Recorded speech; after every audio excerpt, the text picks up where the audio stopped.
سلام به بکس یوتیوب. چطورید؟ همه چی اوکیه؟ امروز از اون روزاست که حوصله هیچ تولید محتوای خاصی رو نداشتم اصلا، و از اون روزاست که اگر به خودم قول نداده بودم که این مسیر رو تا تهش رو برم، احتمالاً جلو دوری نمی اومدم. داشتم فکر میکردم، اینجوری بودم که کسایی که تولید محتوا میکنن اگر فقط از موقعی که حالشون خوبه، از موقعی که کاراشون رو رواله، انرژی دارن، دوست دارن صحبت بکنن، یا موقع‌هایی از این دست که هر کسی باشه، شاید حتی آدمای عادی هم تو این موقع‌ها ویدیویی یا محتوای باحالی از خودشون درست کنن. مثلا وقتی تو سفرن، حالشون خوبه، وقتی که با دوستاشون بیرونن، وقتی که کلا داره بهشون زندگی حال میده، دوربینه رو در میارن، لحظاتشو ثبت میکنن. ولی به نظرم اونایی که تولید محتوا میکنن، مخصوصا اونایی که میخوان ترویج بدن و دوست دارن که روی بقیه تأثیر مثبتی بذارن، به خودم نمیگم، من که واقعا در اون حد نیستم، ولی خب میشه تلاشم خواهم کرد تو این رابطه که بتونم در آینده با دستاوردهایی که دارم و اون مسیری که دارم تو این فضای مجازی به شما ها نشون میدم، یه امیدی سر راهتون باشه که بگید این تونسته با این روش، اگه ما هم این روش رو بریم میتونیم حتما. به نظرم اونایی که تولید محتوا میکنن باید که از روی این روزاشون هم ویدیو بذارن. به نظرم دقیقا همین روزاست که اونا رو بیشتر به مخاطبشون نزدیک میکنه، باعث میشه که مخاطبایی که میبینن این فیلم رو بگن که تاها هم بس روزای بد داره، روزی که حوصله نداره، روزی که پلنه یه ویدیوی دیگه داشته کنسل شده، من تنهایی اومده اینجا نشسته داره صحبت میکنه با شما، ولی دنده عقبی وجود نداره در کل. مثلا اینطوریه که من 4 روز 2 هفته حالم خوبه، 3 روز 2 هفته حالم بده. بعد جدیدن به این موضوع رسیدم که اون روزایی که حالم بده، جمله هایی که این تو میذاره خیلی تاها تره، یعنی از مایندست تاها بیشتر تبعیت میکنه. چرا؟ چون از عمق وجودش میاد. و از این به بعد قراره که روزایی که حالم بده ویدیو بذارم. به نظرم باعث میشه که همو بهتر بشناسیم، بتونیم به این حسه برسیم که بعضی اوقات شاید اون صدی که باید باشه نیست. مثلا تا الان 2 تا ویدیوی قبلش اگه ببینی داره میرقصه، شاید یعنی 5 کیلومتر مثلا دویده، رو دوپامین زیاد داره میخنده، اینجوری ویدیو میگیره. این ویدیو هم داره و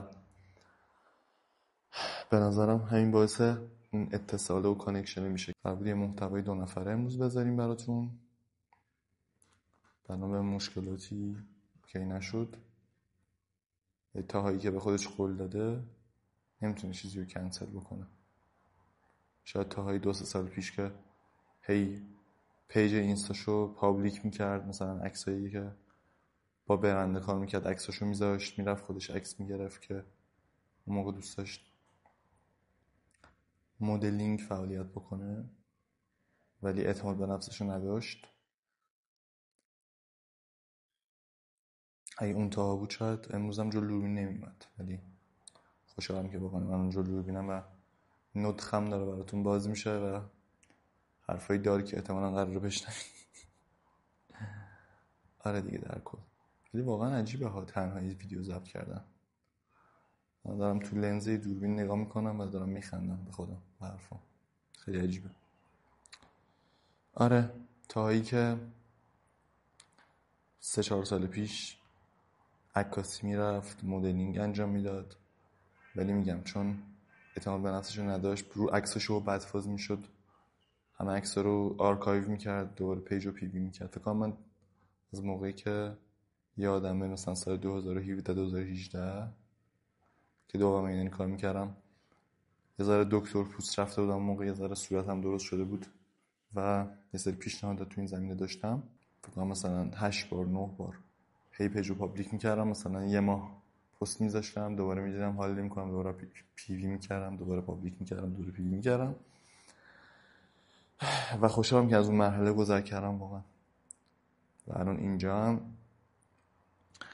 و از اولین باری بود که این اتفاق افتاد، یه سری ناهماهنگی‌ها پیش اومد که یکی از محتوایی که می‌خواستم براتون بذارم فعلا کنسل شده، ولی خب قطعا اونم میاد به زودی. و برای اینکه حال بد سراغم نیاد، برای اینکه ویدیوی هفته یه بارم عقب نیفته، برای اینکه وظیفه خودم دونستم تو این روزی که اونقدر حالم اوکی نیست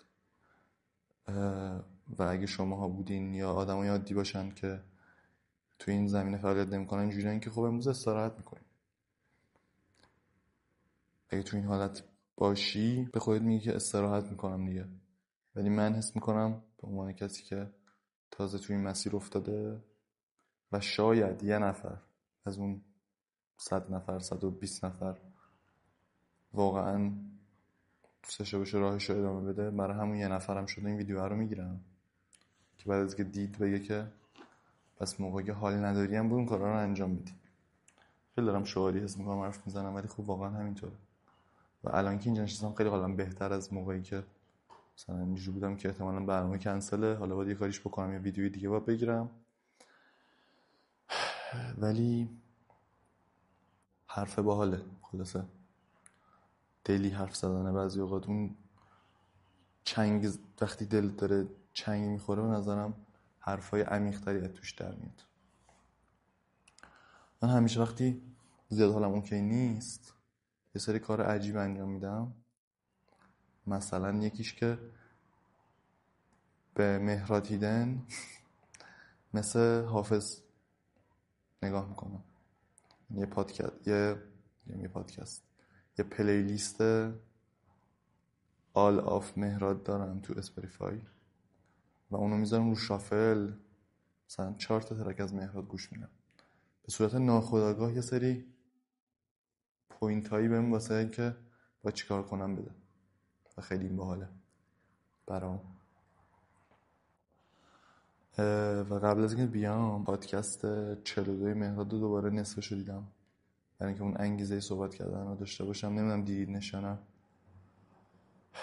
اگر فن دویدنی، فن ورزشی، فن مهرادی یا کلا فن شنیدن حرفای باحالی، به نظرم خیلی پادکست باحالیه.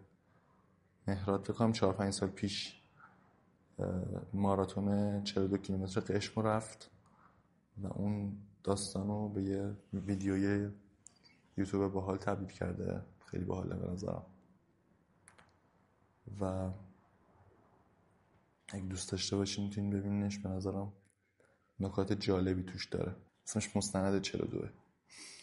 یه جمله باحالی داره، میگه تنها کاری که حس غریزی تو بیدار میکنه تو این دنیا به نظرش دویدنه. و بازم مثل همه صحبتهای دیگه هم یه سرش به ورزش میخوره دیگه. و من امروز دوباره که این حرف رو شنیدم دوباره این تلنگر رو بهم خورد که تاها باید یه خورده بیشتر تو این داستان باشید. برای یوتیوب بسیار دنبال چالش‌های جدید و باحالم. جدیدن این چالش 7 روزه خیلی بهم حال داد. نمیدونم به شما هم حال داد یا نه، ولی تو شخصیت تاها یه تغییر باحال ایجاد کرد. با اینکه خیلی روزاش کم بود، با اینکه روتین خیلی زیادی توش نداشت، با اینکه فقط یه صبح زود بیدار شدن بود، مثلا 4 و نیم من بیدار می‌شدم، یه 5 کیلومتر 5 صبح میدویدم و بعدش هم به کارم میرسیدم. چیزایی باحالی به میاد داد، با اینکه توی گذاشتنش به نظرم سری اشتباهات داشتم قطعا. مثلا یکی از انتقادایی که به من راجع به اون چالش شد این بود که تو خیالت از اینکه جیبت پر پول راحته، تو به پشتت به بابات گرمه.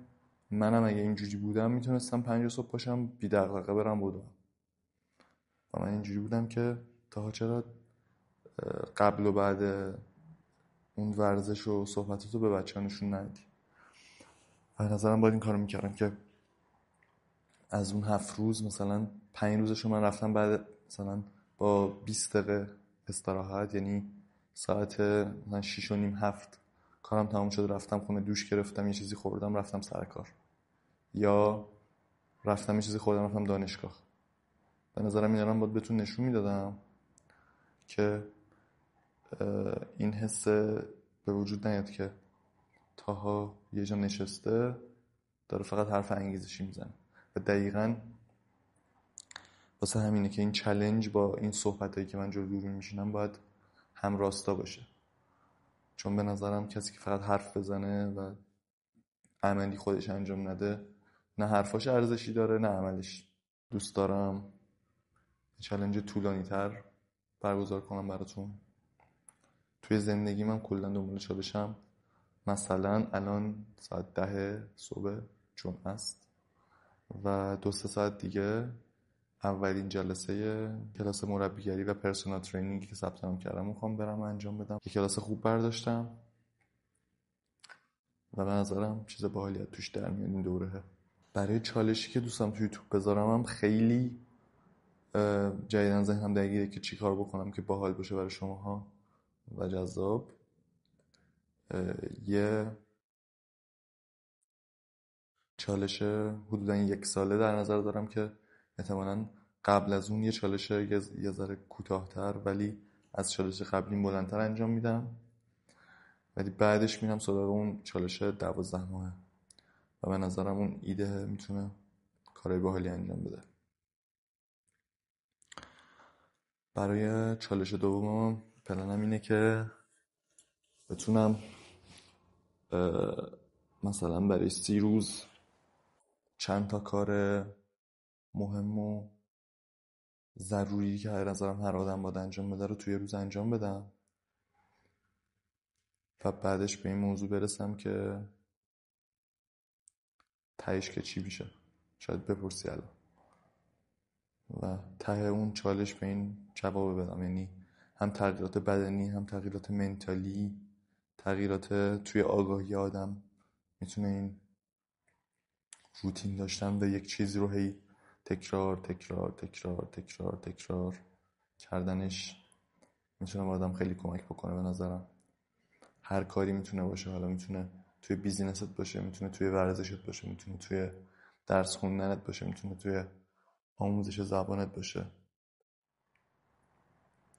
به نظرم این چیزایی که باید راجبش صحبت میکردم. شاید خیلی پراکنده بود، شاید رشته کلمات دستم در اومد، نمیدونم واقعا از توش چی در اومد این صحبتام، ولی در کل خواستم این پیام رو اول برای خودم بعدش هم برای اونایی که منو میبینن بذارم. تصمیم داره که تو این حوزه که انتخاب کرده فعالیت بکنه، هر روز به خودش یادآوری بکنه که باید از روز قبلش بهتر باشه. و واقعا پلن همینه، یعنی پلن ذهنی من اینه که 2 سال میخواد طول بکشه، میخواد 3 سال طول بکشه، هر چقدر. من فقط ویدیویی که در این لحظه به نظرم باحاله، وایبش خوبه، توش خوش میگذره، میتونه به شما انگیزه بده یا هر چیز دیگه‌ای که خودم باش حال کنم رو میذارم. هر کسی که تونست وایب کنه چقدر خوب، اگه نتونست انشالله با ویدیوی بعدیم وایب میکنه. کلا نظرم اینه رو این داستان و پلن دارم که دفعه که ویدیو میذارم انقدر از دفعه قبلیش بهتر باشه، چه توی کیفیت چه توی نحوه صحبت کردن من با دوربین خالی که باید آموزش ببینم این داستانو، چه توی ادیت، چه توی کات خوردن ویدیوها، چه توی لباسی که میپوشم، چه توی کیفیت ویدیوهام، هر چی. هر کدومش بتونه انقدر تو هر ویدیو آپدیت بشه، بعد 2 سال قابل مقایسه نیست اون ورژنی که تا باش شروع کرده. آره زیاد حرف نزنم. مرسی که منو میبینید، مرسی که حمایت میکنید، مرسی که تو موقع‌هایی که بی انرژی هم انرژی میدید بهم و درخواست میکنید و مطالبه گر هستید. اینو خیلی دوست دارم واقعا. اونایی که هستن پیگیرن، اینو خیلی دوست دارم. دم شما گرم. امیدوارم حرفای دلی زده باشم، امیدوارم یه تأثیر حتی شده کوچیکی گذاشته باشه. این پایین بهم انرژی بده، نظرتو برام بنویس، خیلی محترمه نظرت برام. و دوست دارم که اگه چالشی میبینی یا سبک محتوای کانتنتی خارجی ایرانی که به نظرت ویدیوش میتونه اگه من انجامش بدم باحال باشه، حتما به معرفی کن. و همین، دمتون گرم. چاکس.